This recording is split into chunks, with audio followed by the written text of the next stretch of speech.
مرنے سے پہلے یہ بتا دو کہ تمہاری لاش کو کہاں بھیجنا ہے۔ اس نے بڑے اطمینان سے میرے سامنے صوفے پر بیٹھتے ہوئے جواب دیا، جو بھونکتے ہیں وہ کاٹتے نہیں مسٹر شہزاد خان، تم مجھے کیا مارو گے؟ میں ہی جب چاہوں تمہیں چیونٹی کی طرح مسل کے رکھ دوں۔ اس کی اس بات پر میرا پارا اور بھی چڑھ گیا اور میں نے تاؤ میں آ کر اس کے منہ پر تھپڑ دے مارا، مگر میرا ہاتھ جھنجھنا اٹھا۔ مجھے یوں لگا جیسے میں نے کسی پتھر کو تھپڑ مارا ہو۔ درد کی لہریں میرے کاندھے تک اٹھنے لگیں۔ تھپڑ لگنے کے باوجود وہ اپنی جگہ اطمینان سے بیٹھا تھا۔ اس نے غصے سے میری طرف دیکھا اور کہا، میرا خیال تھا کہ میں تمہاری جان بخش دوں گا، مگر تمہاری بدتمیزی نے یہ ثابت کر دیا ہے کہ تم اس قابل نہیں ہو کہ تمہاری جان بخشی جائے۔ سنو مسٹر شہزاد خان، میں تمہیں تڑپا تڑپا کر کتے کی موت ماروں گا۔ تم مجھ سے زندگی کی بھیک مانگو گے مگر میں تمہیں بھیانک موت دوں گا، لیکن تمہیں مارنے سے پہلے میں تمہیں یہ ضرور بتاؤں گا کہ میں کون ہوں، تاکہ تمہاری آتما کو سکون مل سکے۔ یہ کہہ کر اس نے مجھے صوفے پر بیٹھنے کا اشارہ کیا اور خود سگریٹ سلگانے لگا۔ میں غصے میں بھرا ہوا اپنا ہاتھ مسلتا صوفے پر بیٹھ گیا تاکہ اس کی اصلیت کا پتہ چلے تو اسے قتل کرنے کی کوئی ترکیب سوچوں۔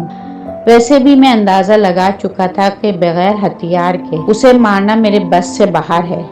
اس نے سگریٹ سلگا کر ایک لمبا کش لیا اور کہنے لگا، میرا نام نیلراش ہے، میں وہی سونے کا بت ہوں جسے تم اخناتش فرعون کے احرام سے چرا کر لائے تھے۔ میں ہی اس ہیرے کا مالک ہوں، اسے بیچ کر تم نے یہ سب کچھ حاصل کیا ہے، اسی لیے اس تمام دولت اور جائیداد پر میرا حق ہے۔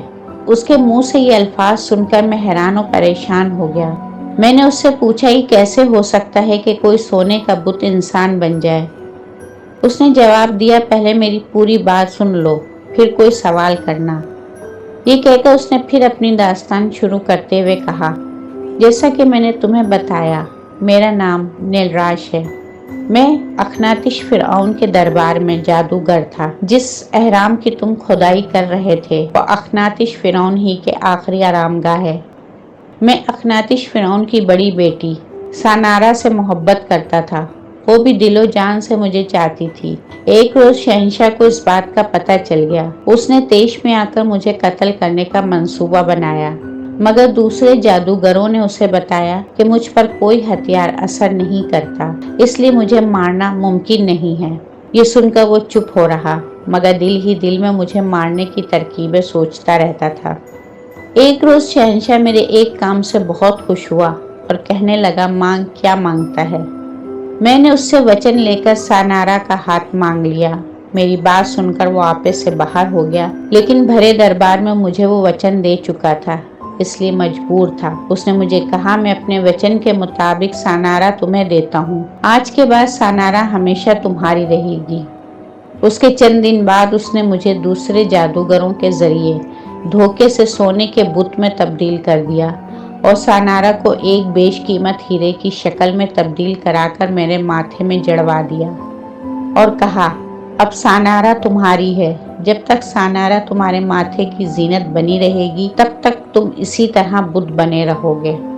مجھے بت بنے کئی سال ہو چکے ہیں۔ تم نے میرا بت چوری کر کے میرے ماتھے سے سانارا کو جدا کر کے مجھے نئی زندگی دی۔ میری شکتیاں آج بھی قائم ہیں۔ میں تمہارے اس اقدام پر تمہارا احسان مند ہوں، مگر تم میری سانارا کو فروخت کرنے کے مجرم ہو، اس لیے میں نے تمہاری جائیداد پر قبضہ کر لیا ہے۔ تمہارے احسان کے بدلے میں نے تمہاری زندگی بخش دی تھی، مگر تمہاری بدتمیزی نے اپنی موت کو آواز دی ہے۔ اس کی داستان سن کر میں نے کہا، کیا یہ نہیں ہو سکتا کہ تم مجھے معاف کر دو؟ تم تو اتنے بڑے جادوگر ہو، تم اس جوہری سے اپنی سانارا کو آسانی سے حاصل کر سکتے ہو۔ یہی تو مشکل ہے، میں اتنے دنوں سے اسی کام میں مصروف تھا مگر کامیاب نہ ہو سکا۔ اس جوہری نے جس سیف میں وہ ہیرا رکھا ہے اس میں ایک چھوٹا سا قرآن پاک کا نسخہ رکھا ہوا ہے، جس کی وجہ سے میرا جادو سیف پر کام نہیں کرتا۔ یہ سن کر مجھے احساس ہوا کہ قرآن پاک میں کتنی طاقت ہے۔ میں نے تو بھول کر بھی کبھی نماز نہیں پڑھی تھی۔ میں تو جب سے دولت مند ہوا تھا یہ بھی بھول گیا تھا کہ میرا مذہب کیا ہے، بڑوں چھوٹوں سے کس طرح پیش آنا ہے۔ جب میری بیوی قرآن پاک پڑھتی تھی تو میں اسے دقیانوسی اور پرانے خیالات کی عورت جیسے القاب سے نوازتا تھا، مگر آج میری آنکھیں کھل گئی تھیں۔ مجھے پتہ چل گیا تھا کہ قرآن پاک مقدس پر نیل راش کا جادو بھی بے اثر ہے۔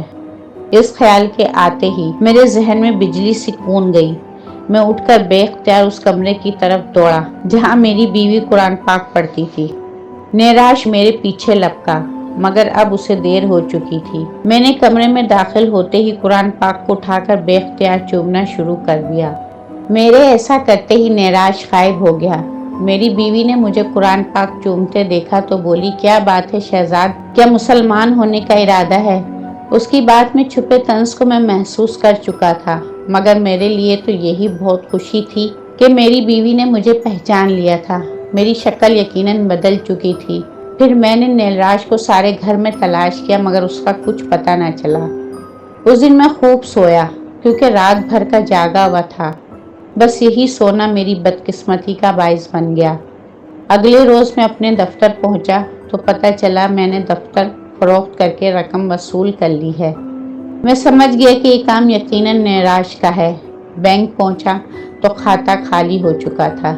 چند دن بعد مجھے بنگلہ بھی خالی کرنا پڑا کیونکہ نیراش وہ بھی ایک سود خور کے پاس گروی رکھ گیا تھا۔ آخری امید کے طور پر میں اس جوہری کے پاس گیا تاکہ اسے اس ہیرے کے راز سے آگاہ کر سکوں۔ جب میں نے جوہری سے بات کی تو پتہ چلا کہ کل ہی کسی آدمی نے وہ ہیرا 80 لاکھ روپے میں خرید لیا ہے۔ یہ سن کر مجھے چکر آ گئے۔ نیراش اپنا کام کر کے جا چکا تھا، مگر وہ مجھے ایسا زخم دے گیا تھا جس کا بھرنا مشکل ہے۔ میں پھر سے عرش سے فرش پر آ گیا ہوں۔ مجھے میرے لالچ اور بے ایمانی کی بہت بڑی سزا ملی ہے۔ اب میں کرائے کے مکان میں رہتا ہوں اور بھیک مانگ کر گزارا کرتا ہوں، مگر پھر بھی خوش ہوں کہ میری بیوی اور میری بچی مجھے مل گئے۔ یہ کہہ کر اس کی آنکھوں میں آنسو آ گئے اور میں سوچنے لگا کہ دولت و تکبر انسان کو انسانیت کے مقام سے کتنا نیچے گرا دیتا ہے۔